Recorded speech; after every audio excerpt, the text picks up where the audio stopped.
Assalomu alaykum. Assalomu Aka siz sog'ligingiz yaxshimi? Chechim turibsizmi? Bezda qilmadimmi?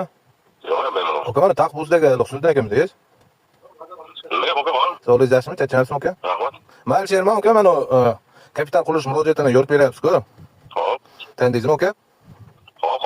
Kosonsoy tumanida qurishdiki, hokimiyatda telefon qilib chaqirdi. Ikkinchi sharafda. Ha, Sherzak aka, tuzomsiz, sog'ligingiz yaxshimi aka? Chechamsizmi? Bezda qilmadimmi aka ish qilib? Yo'q, bemalol. Aka, o'sha kuni meni chaqirdingiz. Biz bilan ko'rishdim. Ko'rishganda ham aytdim, aka, gap yo'q. Ikkinchi tarafda ishda murojaatini ham yo'ritarkasiz. Betarafmisiz ham ham dedingiz, to'g'rimi aka? Xo'p.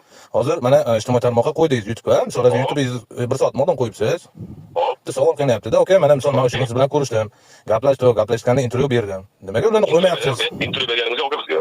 Aka, siz Intervyu qildingiz-ku. berganingiz yo'q, sizdan biz gap oldi. Intervyu Xo'p, berib. bo'pti, mana gap olibsiz. Bularni qo'yilmaydimi aka, umumiy axborot vositangizga? Yo'q, siz bilan biz gaplashib taqiqli bo'ldi. Bizga hujjat ko'rsatmagan kichkina hujjat. Yo'q, mana o'zi nima maqsad chaqirdingiz mana Sherzak aka? Mana masalan men gap gapirishim. Sherzak aka. Yo'q, Sherzak aka, meni chaqirdingiz. Men sizga aka bir og'iz telefon. Ovoz qo'yib so'radingiz mi bizga? Yo'q, aka, menda nima demoqchi ekan, elektron variant. Men sizlarni intervyu berganda chaqirdim. Tashab ketdingizmi? Men hozir aytaman. Bo'ldi, tashib beraman, chiqarasizmi sirazi? Nimaga hujjat soxta? Qarang, Sherzak aka, mendan ko'ra qonunni yaxshi bilasiz. Sherzak aka. Yaxshi bilganim uchun mashina qilib chiqaman. Yo'q, Sherzak aka, men misol qonun mendan ko'ra yaxshi bilasiz. Men sizga o'sha kun bir dona savol berdim. 2022-yil Sherzak aka. Alo. Bir minut aka. O, Sherzak aka. Bo'ldi aka. Mana qarang aka, men sizga misol ishtenga 1 minut aka, iltimos faqat noto'g'ri tushunmasangiz. Men sizga o'sha kun savol berdim, Sherzak aka. 2022-yil qonun qaror qabul qilish mumkinmi hokimiyatni deb savol berdim. Prezidentimiz tarafdan dedim, 2021-yil qaror chiqarib bermayapti aka edi. Qarorni yanglab qo'yish xolos chekadimi to'g'risi. Aka, men sizga murojaatchi bo'lsam, siz uni shuni ko'rib turib, naql menga aytasiz-ku, uka, mumkin emas bu narsa. Tuman hokimligidan olib qo'yilgan prezident farmoniga asosan deysiz-ku.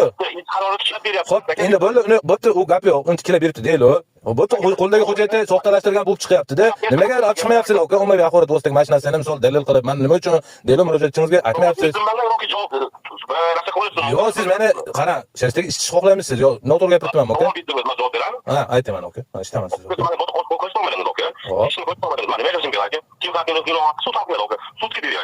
Ya, aka, siz yo'ritaman degan odam edingiz-ku. Nimaga endi meni gapimni ishchi ham qo'yib, yo'q, siz meni ishchi dash xohlayapsiz-ku, Sherzak aka.